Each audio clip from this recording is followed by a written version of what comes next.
कथा सुनाते हैं शिव महापुराण की, देवों के देव महादेव भगवान की, देवों के देव महादेव भगवान की। ये कथा है अमृत जीवन में वरदान की, ये कथा है अमृत जीवन में वरदान की। देवों के देव महादेव भगवान की, देवों के देव महादेव भगवान की।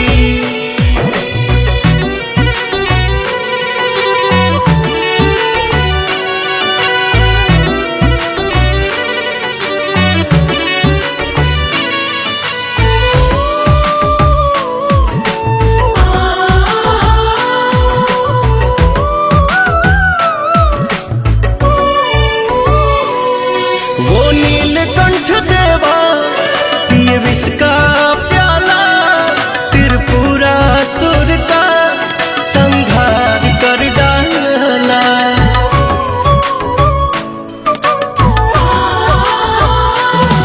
वो नीलकंठ देवा पिए विष का प्याला, त्रिपुरासुर का संहार कर डाला।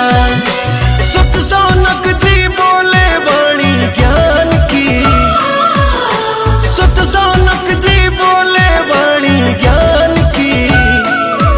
देवों के देव महादेव भगवान की, देवों के देव महादेव भगवान की।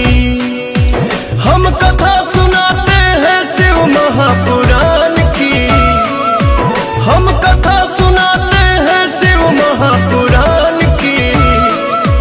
देवों के देव महादेव भगवान की।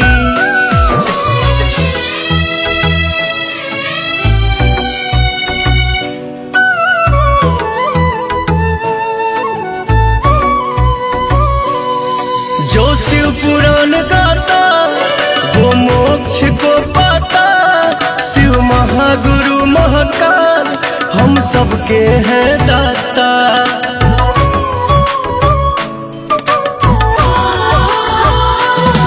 जो शिव पुराण गाता वो मोक्ष को पाता। शिव महागुरु महाकाल हम सबके हैं दाता।